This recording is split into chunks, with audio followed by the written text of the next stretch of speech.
Thanks for what is it? Super unnecessary. Yeah. Is it?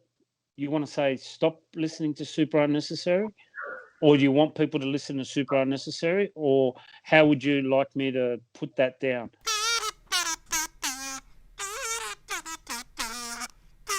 Thanks for coming on Super Unnecessary, you guys. Today we have Joe Lopez, the head coach at Freestyle MMA, and current featherweight UFC champion Alex Volkanovski. Congratulations on your win at UFC 251. That was so fun to watch. Thank you. Thank you. What is the worst name you could possibly name a child? Alexander. What would you do if you ever reached the end of the world?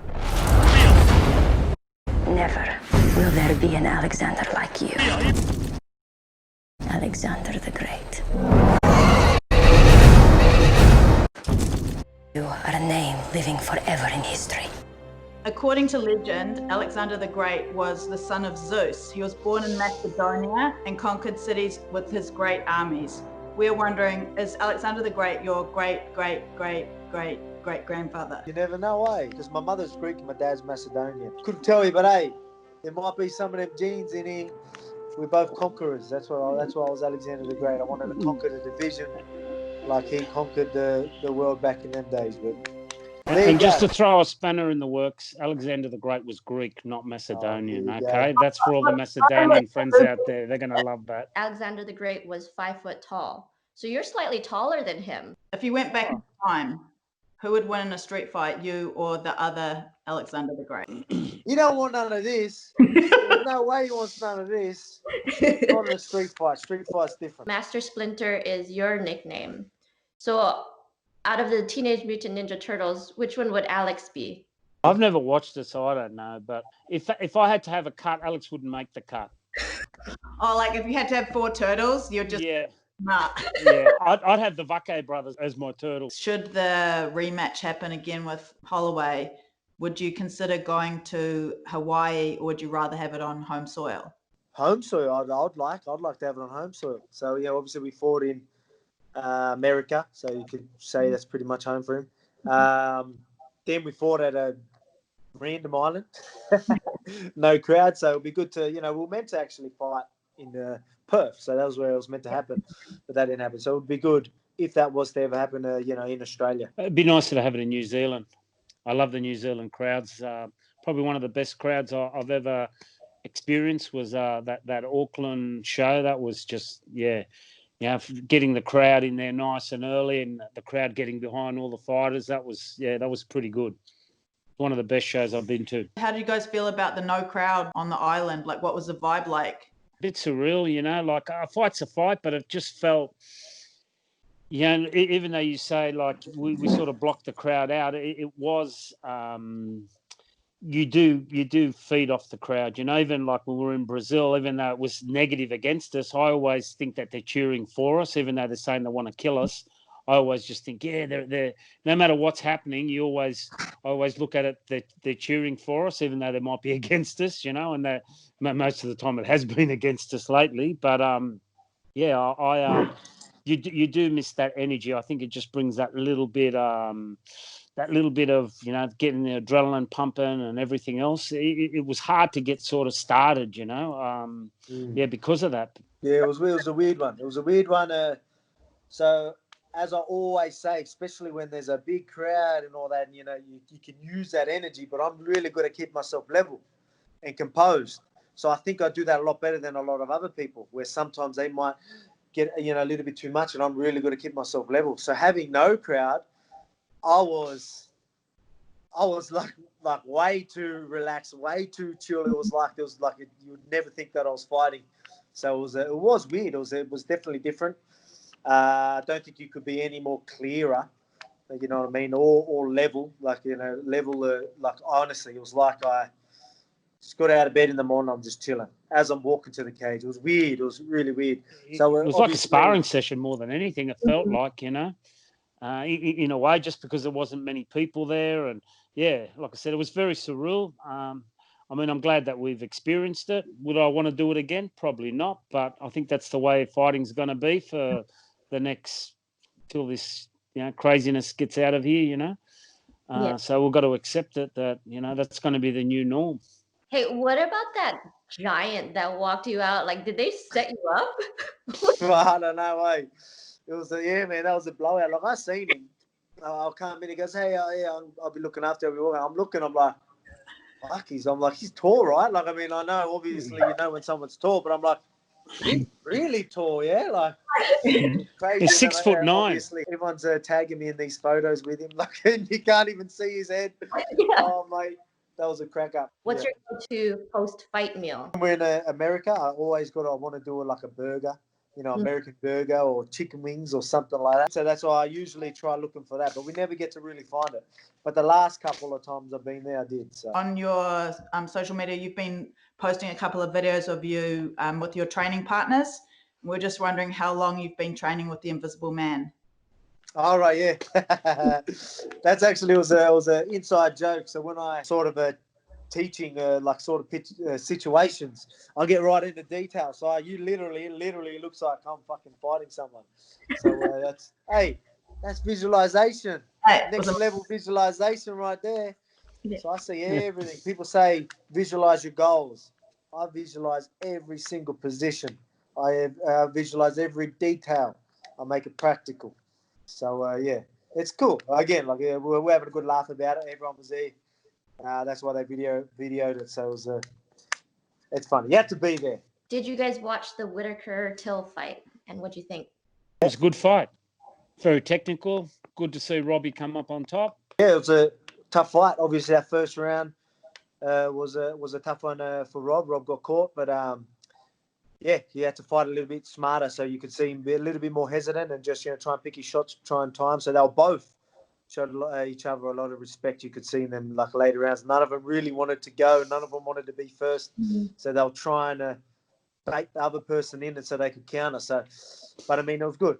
Technical fight, a bit of a chess match there, but it was good to see Rob get up. Tell us about your new book. New book, yes. We're actually pretty much got everything finalised now. So we've just seen the last print.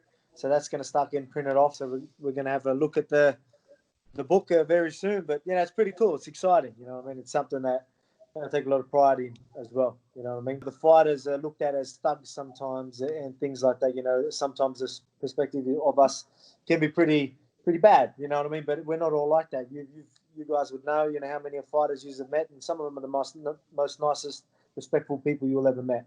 And you train in a gym as well. So it's all about respect, discipline. I don't care who you are. If it's your turn to sweep the floor, it's your turn to sweep the floor. You know what I mean? So, a lot of people don't get to see that. They see dollies through the windows and all that type of stuff. And it ain't always like that. So this is something that we get to show a different side of fighters. And again, martial arts is all about them real good values, like I said, respect and discipline. And that's something that I want to push, especially to the younger generation. So what age is it appropriate for? So say, is there a lot of reading, or is it okay for someone with the reading level of Brad Riddell? It's above Brad Riddell. It's a picture book. It's a picture book for Brad Riddell. There's sentences. Marissa will have to read it. Mate, you stole my joke. I was going to say it was a picture book because I can't read. I was going to take the piss out of me, but I like the Brad one better. There's no pictures of Riddell in there, so it won't scare any little kids. So I just want to put that out there in case any parents are sort of thinking Riddell's going to be in there. He's not. So it's child safe. After watching my last stories in the last few days, I'll be worried you're in the book, Joe, I reckon. Do you actually have Tourette's? There you go. Why is that? Because we're just wondering what your favourite or most popular swear word is. I can't say it on here. There's a word I always use because then the boys can't post it on. What do you mean? I've been posting it anyway. I've literally had to apologise to my fans and people on my page every day because of your bad language. Yeah, but I can't help it if I'm being secretly filmed and he's using it without my knowledge. You know what he uses me for? His Instagram followers have jumped up like, I think, 100,000, 200,000 in the last week since he's been filming me. So he's just using me to up his Insta followers, and I think it's wrong. I feel used. This bloke, mate, listen to him. Listen to him. This is what I have to deal with. You know how many people, because of our Instagram and that many people going, loving Joe carrying on the way. He's like, keep giving it to him. He's such a prick. All his friends, all his best mates just want me to keep stirring the pot. That's how much they hate him. What's the nicest thing Joe's ever said to you? He's complimented my food before once. What do you think Henry Cejudo regrets the most? Retiring or having a girlfriend? Obviously retiring, because it took him a fucking day to start calling people up and not shut up. He's like begging. He talks about people bending the knee. He's literally on his knees begging to fight. It's quite embarrassing, but I don't mind the bloke, but man, he definitely regrets retiring. So I'm going to go with retiring. If you weren't fighting, what would you be doing? If I wasn't fighting, what I'd be doing? Probably still concreting. But fuck that.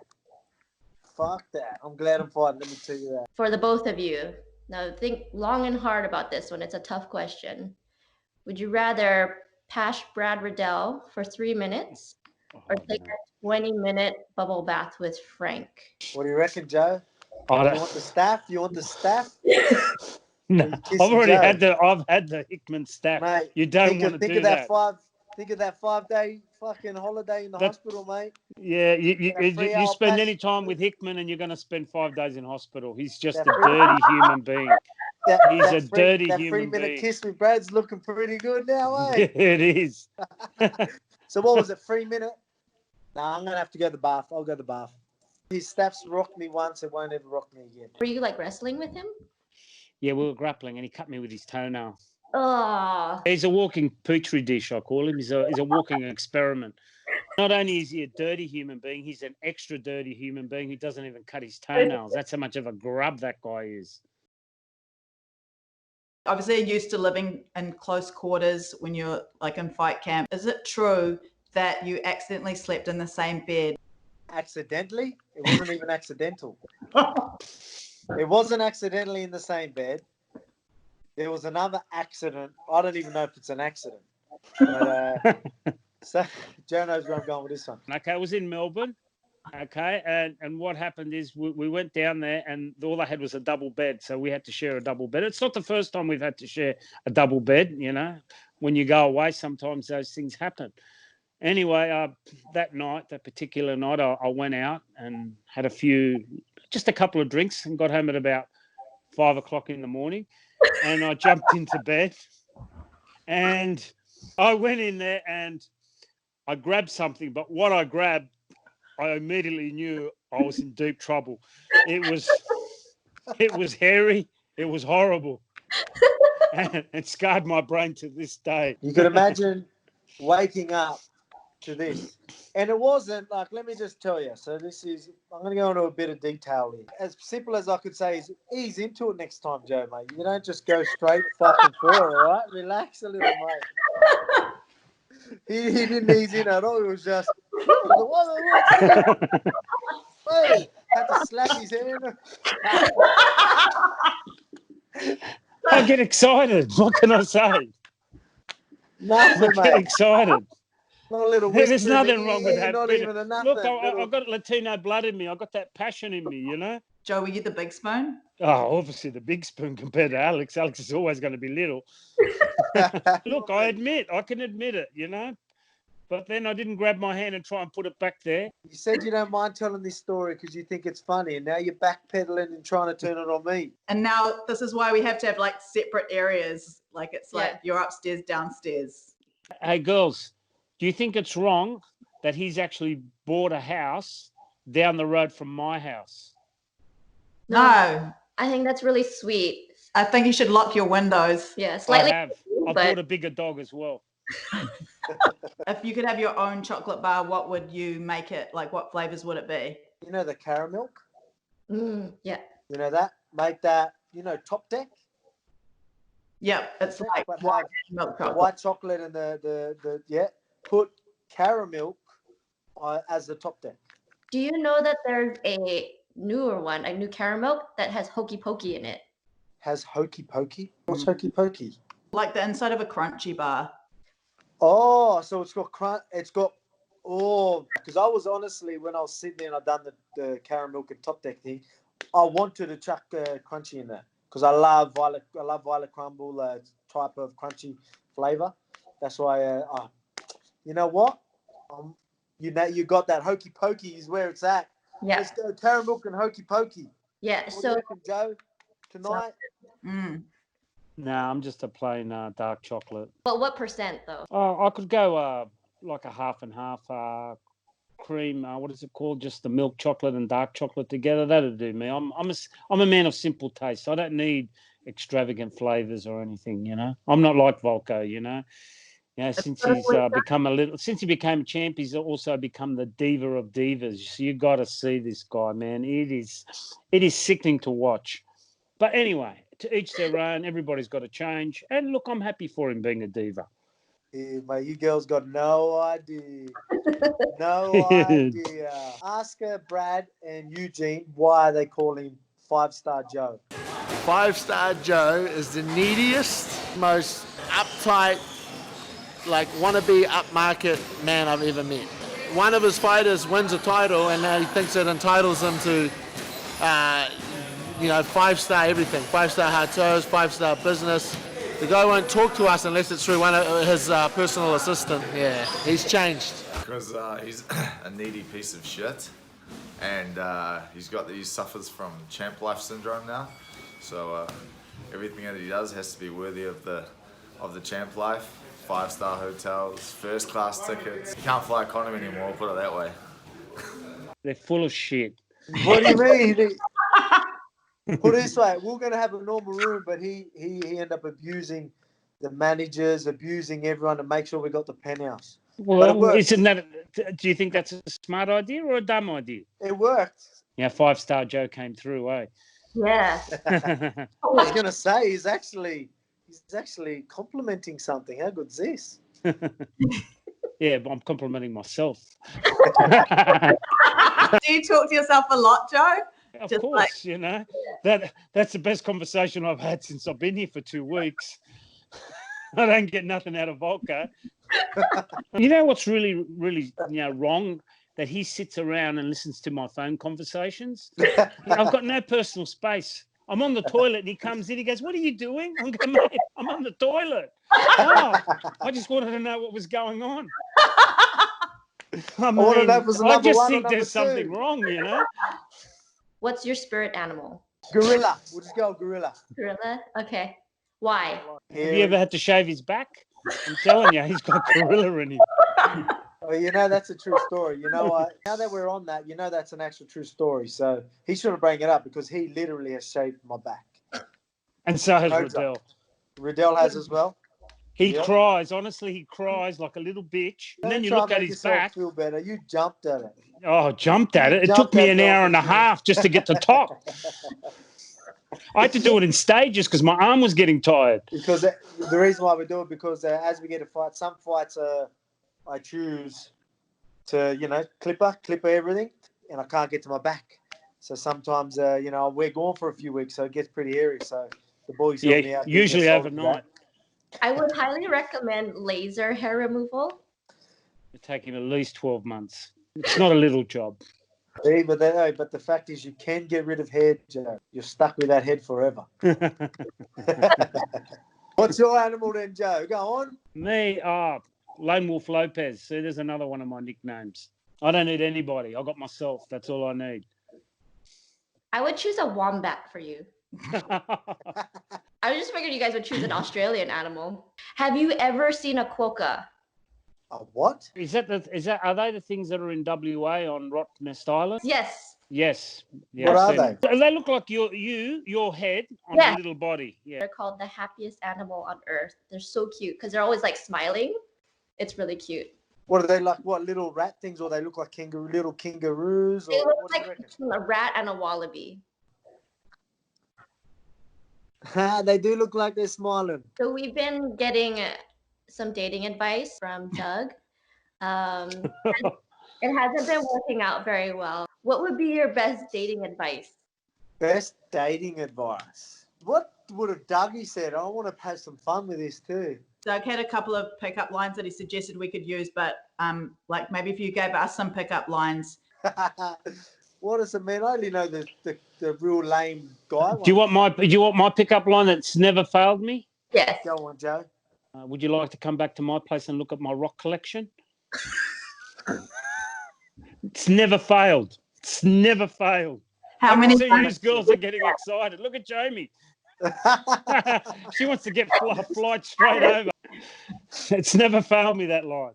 There you go. There's one for you. It's a bit easier for girls, I reckon. So you can just be straightforward, I reckon. One of the comments I loved was when you said that there's nothing wrong with being a nerd or a virgin. Have you got any other advice? There's nothing wrong with having an old man cop a feel in the middle of the night. Yeah. There you go. The Greeks come out in him again. He doesn't mind There's it. nothing Told wrong ya. with it. There's a lot wrong with it. I'll take that back. There's No, a lot he just wrong said with there it. was nothing wrong with it. There's a lot You wrong heard with it it. live. That's live. You can't take it back now. You know, he just wants to go on a permanent lockdown with me, you reckon? I take that back. I'll take that back. But there is nothing wrong with being a virgin and a nerd. You remember that. Make sure you listen to Super Unnecessary. Sometimes it's necessary to be unnecessary. That was pretty good. Thank you. Thanks, guys. No Good to worries. catch up. So much. See you later. Cheers. Bye. Bye-bye.